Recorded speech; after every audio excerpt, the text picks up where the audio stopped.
Assalamualaikum, selamat datang di Mas Fatih Channel. Di sini saya akan membagikan video kisah Siti Aisyah difitnah. Tonton sampai habis ya teman-teman. Selamat menyaksikan. Diriwayatkan oleh Imam Muslim rahimahullah di dalam kitabnya Sahih Muslim bahwa Sayyidatina Aisyah R.A. istri Nabi Shallallahu Alaihi Wasallam katanya, apabila Rasulullah ingin musafir, baginda biasanya mengadakan undian di kalangan istri-istrinya. Sesiapa yang bernasib baik dialah yang akan keluar bersama Rasulullah Shallallahu Alaihi Wasallam. Sayyidatina Aisyah berkata, Rasulullah membuat undian di kalangan kami untuk memilih siapakah yang akan turut serta ke medan perang. Tanpa diduga undi akulah yang berjaya. Lalu aku keluar bersama Rasulullah Shallallahu Alaihi Wasallam. Peristiwa ini berlaku selepas turunnya ayat hijab. Aku dibawa dalam haudaj, sebuah bilik kecil untuk perempuan yang diletakkan di atas unta. Bilik inilah aku ditempatkan selama berada di sana. Setelah Rasulullah selesai berperang, kami terus pulang. Kami berhenti rehat buat seketika di suatu tempat yang berhampiran dengan Madinah. Sebaik sahaja tiba waktu malam, kami diminta supaya meneruskan perjalanan. Pada waktu yang sama aku bangkit dan berjalan jauh dari pasukan tentara. Apabila selesai membuang air besar, aku kembali ke tempat kelengkapan perjalanan. Ketika aku menyentuh dadaku mencari kalung, ternyata kalungku yang diperbuat dari manik zafar hilang. Aku kembali lagi ke tempat tadi mencari kalungku sehingga aku ditinggalkan dalam keadaan tersebut. Sementara itu beberapa orang lelaki yang ditugaskan membawaku mengangkat haudaj ke atas unta yang aku tunggangi kemudian terus pulang. Pada sangkaan mereka aku berada di dalamnya. Sayyidatina Aisyah berkata, wanita pada waktu itu semuanya ringan-ringan, tidak terlalu tinggi dan tidak pula terlalu gemuk karena mereka hanya memakan sedikit makanan menyebabkan para sahabat tidak terasa berat ketika membawa serta mengangkat haudaj. Apalagi aku pada waktu itu masih seorang gadis. Mereka membangkitkan unta dan terus berjalan. Sebaik sahaja mereka bertolak aku bertemu kalung yang kehilangan tadi. Aku pergi ke tempat perhentian mereka semasa berperang, namun tidak seorang pun yang ada di sana. Lalu aku kembali ke tempat perhentianku dengan harapan mereka sadar kehilanganku dan kembali mencariku. Ketika berada di tempatku, aku terasa mengantuk dan terus tertidur. Kebetulan Safwan bin Al-Mu'attal As-Sulami Az-Zakwani telah ditinggalkan oleh pasukan tentara supaya berangkat pada awal malam sehinggalah dia sampai ke tempatku pada pagi tersebut. Dalam kesamaran dia terlihat seorang manusia sedang tidur. Dia menghampiriku dan didapati aku yang tidur di situ. Dia mengenaliku karena pernah melihat aku sebelum hijab diwajibkan kepadaku. Aku tersedar oleh ucapannya, Innalillahi wa inna ilaihi rojiun. Sehinggalah dia meminta aku menunggang untanya. Tanpa membuang masa aku terima pelawaannya dan terus naik dengan berpijak di tangannya, lalu beredar dalam keadaan dia menarik unta sehinggalah kami berjaya mendapatkan pasukan tentara, yang sedang berhenti rehat karena panas terik. Celakalah penuduhku dan orang yang tetap dengan keangkuhannya yaitu Abdullah bin Ubay bin Salul. Setelah sampai di Madinah, aku jatuh sakit di Madinah selama sebulan setelah ku kembali. Sementara itu orang ramai sedang menyebarkan fitnah daripada perekat cerita bohong tetapi aku sendiri tidak mengetahuinya. Aku mula resah setelah Rasulullah kelihatan berubah malah aku tidak lagi merasakan kelembutan Rasulullah. Yang biasanya aku rasakan ketika aku sakit. Rasulullah cuma masuk mengucapkan salam kemudian bertanya, bagaimana keadaanmu? Suasana ini menyebabkan aku semakin gelisah karena bagiku, aku tidak melakukan keburukan. Setelah penyakitku beransur sembuh, aku keluar bersama Ummu Mistah ke tempat buang air besar. Ianya adalah tempat yang biasa kami kunjungi untuk membuang air besar dan kami hanya keluar pada waktu malam. Keadaan ini berterusan sehinggalah kami membina tandas berhampiran dengan rumah kami. Kamilah orang Arab yang pertama membina tandas untuk bersuci. Akhirnya kami merasa terganggu dengan tandas tersebut yang dibina berhampiran dengan rumah kami. Suatu hari aku keluar bersama Ummu Mistah binti Abu Ruhmi bin Al-Muttalib bin Abdul Manaf. Ibunya adalah putri Sakrin bin Amir ibu saudara Abu Bakar As-Siddiq R.A. Anaknya bernama Mistah bin Usa'asah bin Abad bin Al-Muttalib. Setelah kami selesai buang air besar, aku berjumpa dengan anak perempuan Abu Ruhmi berhampiran rumahku. Tiba-tiba Ummu Mistah terpijak pakaiannya lalu melata sambil berkata, celaka Mistah. Aku berkata kepadanya, apakah engkau mencela seorang lelaki yang syahid dalam peperangan Badar? Dia menjawab, "Wahai Sayyidatina Aisyah, tidakkah engkau mendengar apa yang dia katakan?" Aku menjawab, "Tidak, apakah yang dia katakan?" Lantas Ummu Mistah menceritakan kepada aku tuduhan pembuat cerita bohong. Mendengar cerita itu, sakitku bertambah kuat. Setelah sampai di rumah Rasulullah masuk menjengukku. Baginda mengucapkan salam kemudian bertanya, "Bagaimana keadaanmu?" Aku menjawab, "Apakah engkau izinkan aku berjumpa dua orang tuaku?"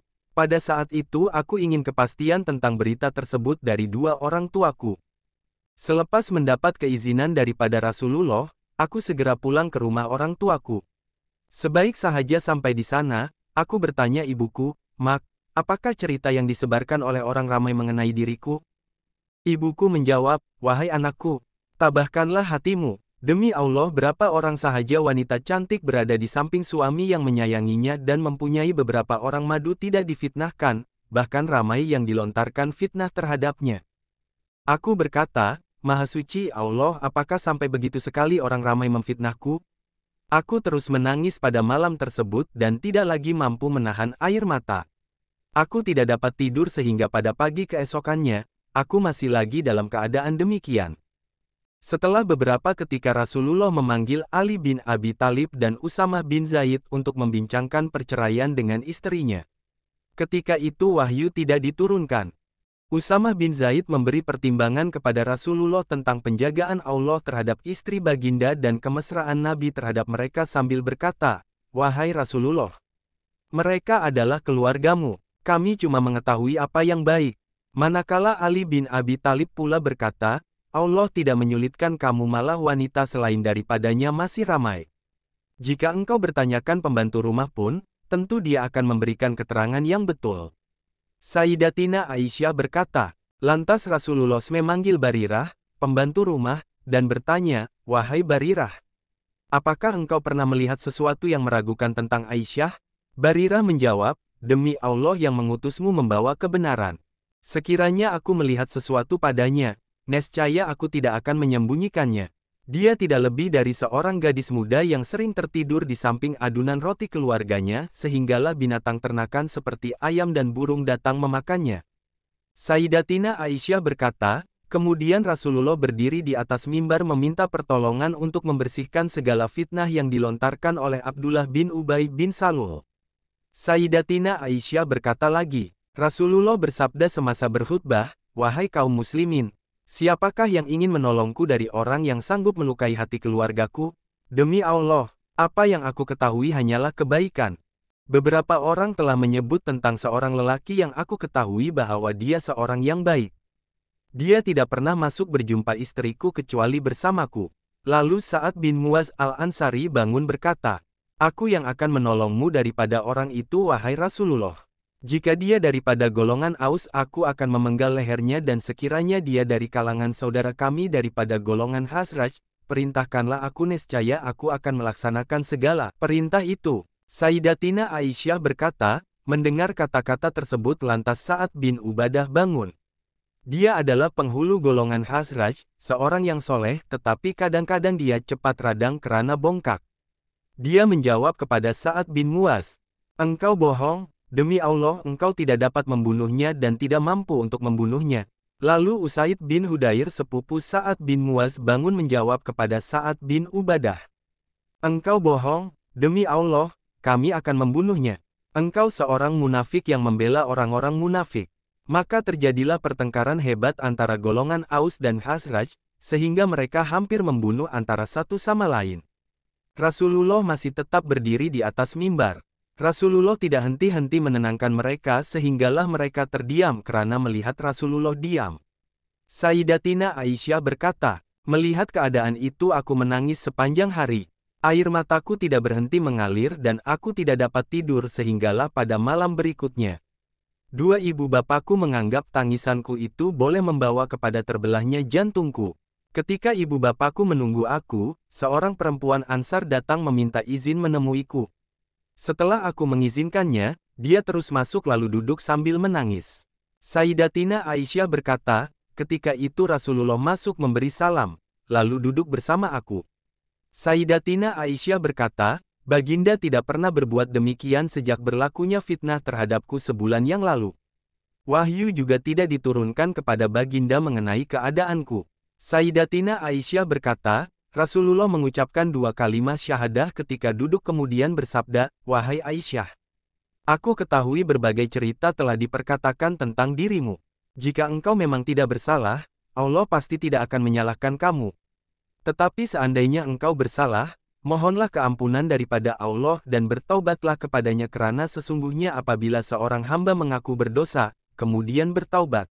Sayyidatina Aisyah berkata, sebaik sahaja Rasulullah selesai bersabda, aku bertambah sedih sehingga tidak terasa air mataku menitis. Aku berkata kepada ayahku, jelaskanlah kepada Rasulullah mengenai apa yang baginda katakan. Ayahku menjawab, demi Allah, aku tidak tahu apa yang harus dijelaskan kepada Rasulullah.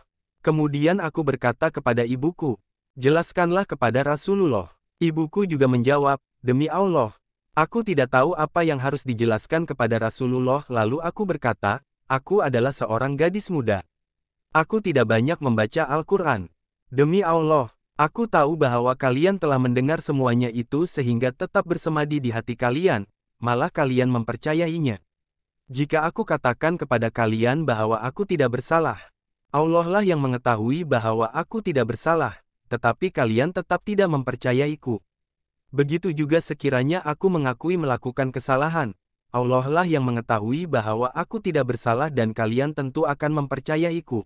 Demi Allah, aku tidak mempunyai contoh yang tepat untuk aku dan kalian kecuali kata-kata yang disebut oleh ayah Nabi Yusuf alaihi salam. Fasobrun jamilun walahul musta'anu alama tasifun. Yang bermaksud, kalau begitu bersabarlah aku dengan sebaik-baiknya dan Allah jualah yang dipohonkan pertolongan mengenai apa yang kamu katakan itu. Sayyidatina Aisyah berkata, kemudian aku beredar lalu berbaring di tempat tidurku. Sayyidatina Aisyah berkata, demi Allah, pada saat itu aku yakin diriku tidak bersalah dan Allah akan menunjukkan bahwa aku tidak bersalah. Tetapi demi Allah, aku tidak menyangka bahwa wahyu akan diturunkan tentang permasalahanku karena persoalanku adalah terlalu remeh untuk difirmankan oleh Allah Subhanahu wa Ta'ala. Namun begitu aku mengharapkan agar Rasulullah melihat dalam mimpinya bahwa Allah membersihkan aku dari fitnah itu. Sayyidatina Aisyah berkata, demi Allah, Rasulullah tidak beredar dari tempat duduk baginda dan tidak ada seorang pun di kalangan keluarga kami keluar. Apabila Allah menurunkan wahyu kepada nabinya, baginda kelihatan berubah. Baginda duduk membongkok sambil berpeluh bagaikan mutiara pada musim sejuk karena beratnya menerima firman Allah yang diturunkan kepada baginda. Sayyidatina Aisyah berkata, setelah itu Rasulullah terus ketawa. Ucapan pertama baginda selepas menerima wahyu tersebut ialah sabdanya, bergembiralah, wahai Aisyah. Sesungguhnya Allah telah membersihkan kamu. Lalu ibuku berkata kepadaku, bangunlah berjumpa Rasulullah. Aku menjawab, demi Allah, aku tidak akan bangun berjumpa baginda. Aku hanya akan memuji kepada Allah karena Dialah yang menurunkan ayat Al-Quran menyatakan kebersihanku. Lalu Allah Subhanahu wa Ta'ala menurunkan ayat, Innal ladina ja'u bil ifki usbatun minkum. Yang bermaksud, sesungguhnya orang-orang yang membawa berita yang amat dusta itu ialah segolongan dari kalangan kamu, sebanyak 10 ayat. Allah menurunkan ayat-ayat tersebut yang menyatakan kebersihanku. Sayyidatina Aisyah berkata, lalu Sayyidina Abu Bakar orang yang selalu memberi nafkah kepada Mistah karena dia adalah salah seorang daripada kaum keluarga Abu Bakar dan seorang miskin berkata, demi Allah, aku tidak akan memberikan nafkah kepadanya lagi selepas dia memfitnahkan Sayyidatina Aisyah. Sebagai teguran terhadap tindakan itu Allah menurunkan ayat, Wala yatali ulul fadli minkum, wasa'ati yutu ulil kurba, sehingga ayat, ayyakfirollahu lakum, bermaksud, dan janganlah orang-orang yang berharta serta lapang hidupnya di antara kamu bersumpah tidak mahu lagi memberi bantuan kepada kaum keluarga sehinggalah kepada firman Allah yang bermaksud, tidakkah kamu suka supaya Allah mengampunkan dosa kamu? Hibban bin Musa berkata, Abdullah bin Al-Mubarak menyebut, inilah ayat yang paling aku harapkan dalam kitab Allah. Abu Bakar berkata, demi Allah, memang aku inginkan keampunan Allah Subhanahu wa Ta'ala. Lalu Abu Bakar kembali memberikan nafkah kepada Mistah sebagaimana biasa dan berkata, aku tidak akan berhenti memberi nafkah kepadanya. Sayyidatina Aisyah berkata, Rasulullah pernah bertanya Zainab binti Jahsyin istri Nabi tentang masalahku, apakah yang engkau ketahui atau apakah pendapatmu? Zainab menjawab, wahai Rasulullah, aku selalu menjaga pendengaran dan penglihatanku. Demi Allah, apa yang aku ketahui hanyalah kebaikan. Sayyidatina Aisyah berkata, dialah dari kalangan istri-istri Nabi yang membanggakan aku. Allah Subhanahu wa Ta'ala mengurniakan kepadanya sifat warak berbanding dengan saudara perempuannya yaitu Hamnah binti Jahsyin yang turut serta menyebarkan fitnah. Maka celakalah dia bersama orang-orang yang celaka. Hadis dalam Sahih Muslim, dalam bahasa Arab sahaja, nomor 4974. Sampai di sini dulu ceritanya, tunggu cerita lainnya lagi, semoga bermanfaat, amin amin ya rabbal alamin. Wassalamualaikum.